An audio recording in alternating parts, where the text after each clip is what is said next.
انت فاكر ان الديناصورات انقرضت؟ طيب هتقول ايه لو قلتلك ان الديناصورات لسه موجودة؟ انت بنفسك ممكن تكون شفت واحد منهم النهاردة. خليك معايا للآخر عشان اللي هتعرفه في الحلقة دي ممكن يغير كل معلوماتك عنهم. زمان وعلى مدار التاريخ كان البشر أحيانا بيتكعبلوا في عظمة عملاقة، حد يلاقي آثار لقدم ضخمة في مكان معزول. الحاجات دي كانت بتصيبهم بالرعب، كانوا بيفتكروها آثار وبقايا لبشر من العمالقة أو كائنات أسطورية زي اللي بيسمعوا عنها في الحكايات. لكن في سنة 1842 عالم طبيعة إنجليزي اسمه السير ريتشارد أوين قدم للعالم حقيقة الآثار والبقايا دي في مصطلح جديد تماما، مصطلح دخل القاموس البشري للمرة الأولى، وهو مصطلح الديناصورات. وكلمة الديناصورات مشتقة من كلمتين باللغة اليونانية، الأولى دينوس ومعناها عظيم بشكل مخيف، والتانية سوروس ومعناها سحلية. وعشان نعرف الديناصورات دي بدأت ازاي وعاشت امتى لازم نرجع بالزمن ملايين السنين. عايزك تتخيل معايا شكل الأرض من حوالي 250 مليون سنة، أرض فاضية رمادي زي الحلم، ما فيهاش بشر ولا مدن. حتى شكل القارات اللي نعرفها دلوقت ما كانش هو نفس الشكل من ملايين السنين. الفترة دي شهدت تحولات ضخمة غيرت شكل الكوكب تماما. القارات كانت كلها متجمعة في قارة واحدة عملاقة اسمها بانجيا، قارة ضخمة لدرجة إن أجزاء كبيرة منها كانت بعيدة جدا عن أي بحار، وده خلى المناخ فيها قاسي جدا، حر شديد، جفاف، وأحيانا أمطار مفاجئة وفيضانات مدمرة. مش بس كده، النشاط البركاني كمان كان مستمر. الأرض في بعض الأماكن كانت بتتشق وتخرج منها الحمم والغازات اللي بتغير الغلاف الجوي، يعني الكوكب ما كانش مستقر تماما. الأرض في الوقت ده كانت خارجة من أعنف انقراض جماعي في تاريخها، انقراض مسح تقريبا كل أشكال الحياة اللي كانت موجودة. كائنات بحرية وحيوانات على اليابسة اختفت، العالم كله تقريبا اتعمل له ريستارت. اللي حصل ده ما كانش له سبب واحد، لكن كان بسبب سلسلة ضخمة من الكوارث اللي حصلت مجتمعة.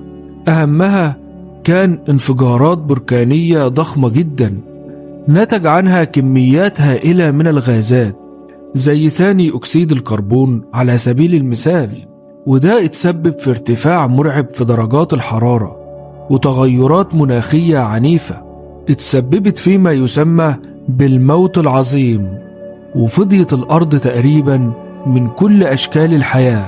لكن بعد فترة من الفراغ ده بدأت قصة جديدة للحياة على الأرض.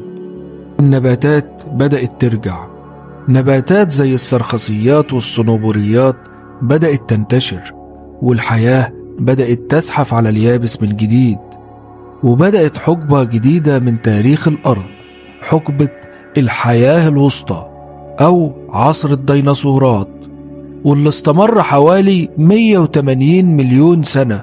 في البداية الديناصورات ما كانتش بالشكل اللي احنا عارفينه دلوقتي أو اللي بنشوفه في أفلام الأكشن وكرتون الأطفال. البداية كانت مجرد كائنات صغيرة في حجم الكلب تقريبا، سريعة وبتقدر تجري لمسافات كبيرة وعندها قدرة على التكيف، ودي يمكن الميزة الكبيرة اللي ميزتهم عن الكائنات أو الزواحف اللي ظهرت معاهم في نفس الفترة. وفي فترة معينة من حوالي 234 ل 232 مليون سنة حصلت فترة قصيرة فيها أمطار شديدة لكنها كانت عنيفة جدا. الفترة دي غيرت موازين كتير وساعدت بعض الكائنات ومنها الديناصورات إنها تنتشر أكتر، ومع مرور ملايين السنين بدأوا يكبروا ويتنوعوا ويملوا كل فراغ في الكوكب. وهنا ظهرت منها أنواع رئيسية: ديناصورات لاحمة أو آكلة للحوم، والديناصورات العاشبة آكلة العشب والأشجار، وأنواع تانية بمنقار وأشكال مختلفة. العصر ده كان اسمه العصر الترياسي، واللي انتهى برضه بانقراض جماعي، لكنه ما كانش بقوة الموت العظيم، لكنه كان كافي إن يمحو عدد ضخم من الكائنات. لكن المفاجأة إن الديناصورات نجت، بينما أنواع كبيرة من منافسيها اتمسحوا من على وش الأرض. ومن هنا الكوكب بقى مفتوح قدامها، مساحات فاضية، بيئات جديدة، ومفيش كائن منافس على نفس القدر من القوة. ودي كانت البداية الحقيقية للديناصورات. في الوقت ده كان الكوكب دخل في العصر الجوراسي، واللي كان من حوالي 201 مليون سنة، واستمر لحد 145 مليون سنة. الفترة دي حصل فيها التحول الحقيقي للديناصورات، وبدل ما كانت كائنات صغيرة بتحاول تعيش، أصبحت كائنات عملاقة بتهيمن على الكوكب كله. واحدة من أهم العوامل اللي ساعدت الديناصورات على التحول كانت طريقة تكوين جسمها. يعني على عكس كتير من الزواحف اللي أجسامهم بتبقى مفروشة بطريقة مباشرة على الأرض وأطرافها خارجة من الجناب زي التمساح أو السحلية، الديناصورات كانت مختلفة. كان عندها وضعية قائمة زي الحيوانات، وده خلاها تتحرك بكفاءة أكبر وتجري لمسافات أطول وتستهلك طاقة أقل. الميزة دي لوحدها كانت كفيلة إنها تديها أفضلية كبيرة في البقاء. كمان في دلائل قوية إنه كان عندها جهاز تنفسي متطور جدا، قريب كده من اللي موجود عند الطيور دلوقتي، وده معناه إنها كانت بتستخلص الأكسجين بكفاءة أعلى، فهتتحرك أكتر وتنمو بشكل أسرع وتستحمل مجهود أكبر من باقي الكائنات. ومع توفر الأكسجين والغذاء ومع قلة الصراعات بعد الانقراض بدأ الحجم يزيد، وده اللي بيميز العصر الجوراسي، عصر العمالقة. ظهر في الفترة دي السوروبودات أو الديناصورات طويلة الرقبة والديل زي دوبلودوكس وبراكيوسور، كائنات ممكن طولها يوصل لعشرات الأمتار. الرقبة الطويلة دي ما كانتش مجرد شكل مميز، لكنها كانت أداة ذكية للوصول لأوراق الشجر العالية، خصوصا مع انتشار غابات الصنوبريات والنباتات الطويلة في الوقت ده. في نفس الوقت كان في ديناصورات مفترسة وقوية زي الألوسور، ودي ديناصورات لاحمة سريعة ومسلحة بأسنان حادة جدا. العالم وقتها كان قايم على الصراع ما بين الديناصورات اللاحمة والديناصورات آكلة العشب. الغريب إن الصراع ده نفسه هو اللي كان بيحافظ على التوازن البيئي، لأن لو اختفت الديناصورات العاشبة اللاحمات كانت هتموت من الجوع، ولو اختفت اللاحمات العاشبات كانت هتكتر بشكل غير متوازن. العالم نفسه كان بيساعد على التوازن ده. القارات بدأت تنفصل عن بعض، وبانجيا اتقسمت لكتلتين كبار، اوراسيا في الشمال وجندوانا في الجنوب، وده خلق بيئات مختلفة ومناخات متنوعة ساعدت على تنوع الديناصورات وانتشارها بطرق مختلفة في كل منطقة. كمان المناخ كان أدفى من دلوقتي بشكل واضح، مفيش جليد عند القطبين، ومستوى سطح البحر كان أعلى، فكان في مساحات واسعة من البحار الضحلة، وده ساعد على وجود نظم بيئية غنية سواء على اليابسة أو في المية. يعني ببساطة العصر الجوراسي كان هو لحظة الانفجار الحقيقي للديناصورات، اللحظة اللي بقوا فيها السادة الفعليين للكوكب، لأن القمة الحقيقية والنهاية كمان كانت لسه جاية مع العصر الطباشيري. مع بداية العصر الطباشيري من حوالي 145 مليون سنة كانت الأرض وصلت لمرحلة مختلفة تماما. القارات كانت بدأت تاخد شكلها الأقرب للي نعرفه النهاردة، والمساحات بين الكتل الأرضية بقت أكبر، وده خلق عوالم شبه منفصلة، كأن كل منطقة بدأت تعيش قصة تطور خاصة بيها. في الوقت ده الديناصورات كانت في قمة تنوعها، كان في تنوع مذهل في الأحجام والأشكال وأنماط الحياة. كان في ديناصورات مفترسة ضخمة الحجم زي التريكس في أواخر العصر، وكان في مفترسات أصغر بتعتمد على السرعة والمفاجأة بدل الحجم الكبير. أما الديناصورات العاشبة فالعصر الطباشيري كان مليان بأشكال مختلفة جدا منها، والديناصورات طويلة العنق اللي بتتحرك في مجموعات وبتوصل لأعلى الأشجار، والديناصورات اللي عندها مناقير قوية وأسنان متخصصة لتقطيع النباتات الصلبة. وفي مرحلة لاحقة من العصر الطباشيري ظهر نوع جديد من النباتات، وهو النباتات المزهرة، لأن النباتات الجديدة غيرت شكل الغذاء نفسه على سطح الأرض وفتح مجالات غذائية جديدة، وبدأ يخلق علاقات مع الحشرات اللي بدأت تتنوع هي كمان بشكل كبير.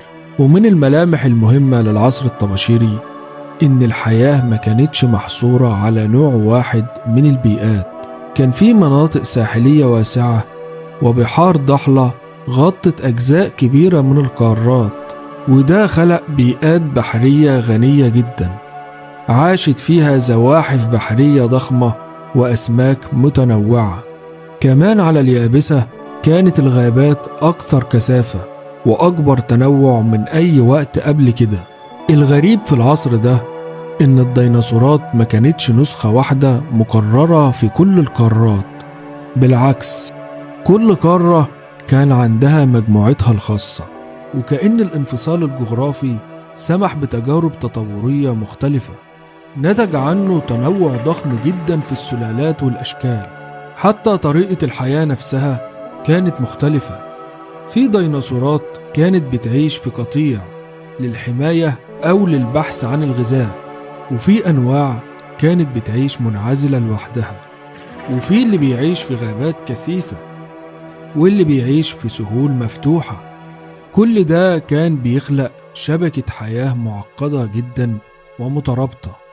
وفي السماء ما كانتش الديناصورات لوحدها اللي بتطير، كان في زواحف طايرة بأشكال وأحجام مختلفة، بعضها صغير وخفيف جدا، وبعضها كان له أجنحة ضخمة تخليه يطير لمسافات طويلة فوق البحار والقارات. وده معناه إن المشهد كله كان عبارة عن نظام بيئي ثلاثي الأبعاد، أرض وبحر وسماء.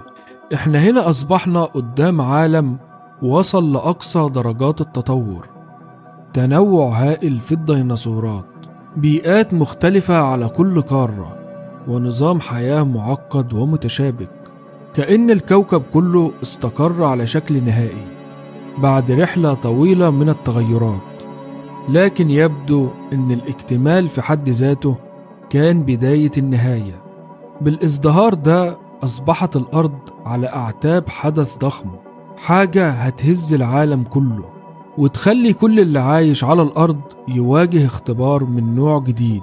دي اللحظة اللي هيبدأ فيها فصل جديد من تاريخ الأرض. في لحظة ما من أواخر العصر الطباشيري كان المشهد على سطح الأرض عادي جدا، سماء مفتوحة، غابات ممتدة، والديناصورات بتتحرك في نظامها اليومي المعتاد. فجأة يظهر جسم ضخم جدا في الفضاء، نيزك بحجم جبل تقريبا، بيتحرك بسرعة مذهلة وكأن رصاصة انطلقت في الفراغ وبتشق طريقها للاصطدام بالأرض. لما حصل الاصطدام نتجت كمية مرعبة من الطاقة، طاقة تفوق أي انفجار عرفه الكوكب عبر تاريخه. في ثواني منطقة الاصطدام اتحولت لسحابة من الحرارة والصخور المنصهرة. بدأت الحرائق تنتشر بسرعة في مناطق واسعة حوالين نقطة الاصطدام. الغبار والدخان وكميات ضخمة من المواد الدقيقة طلعوا للغلاف الجوي، وبدأوا يغطوا السماء بشكل تدريجي. مع الوقت ضوء الشمس اللي كان واصل للأرض قل جدا. النباتات كانت أول حاجة تتأثر لأنها محتاجة الشمس، والديناصورات العاشبة بدأت تقل بسبب اختفاء النباتات، وده انعكس فورا على الديناصورات المفترسة اللي كانت معتمدة على العاشبة في غذائها. يعني النظام كله موقعش مرة واحدة، هو بدأ يتفكك من تحت لفوق، حلقة ورا حلقة. كل نوع كان مرتبط بالتاني، ولما القاعدة اتكسرت الكل بدأ ينهار، وهكذا انتهى عصر الديناصورات. بس الكلام ده مش معناه ان الديناصورات اختفت بصورة نهائية. الكلام ده تنقصه الدقة، لان بالرغم من انقراض كل الديناصورات الكبيرة إلا إن نسلها استمر في الطيور اللي بنشوفها النهاردة. يعني الفرخة اللي حضرتك أكلتها على الغدا النهاردة هي في الحقيقة امتداد لنسل الديناصورات. في النهاية الديناصورات أكتر من مجرد كائنات انقرضت. قصة الديناصورات هتفضل صفحة مفتوحة من تاريخ الأرض، صفحة بتأكد إن القوة مش معناها البقاء، وإن الطبيعة بتحافظ بس على اللي يقدر يتكيف مع تقلباتها. لكن تفتكروا إن في عوالم عظيمة تانية اختفت من الوجود بدون ما تسيب أثر؟ هستنى تقولولي في الكومنتات، ولو عندكوا أفكار لحاجات تحبوا نتكلم عنها ياريت تقولولي كمان. سلام.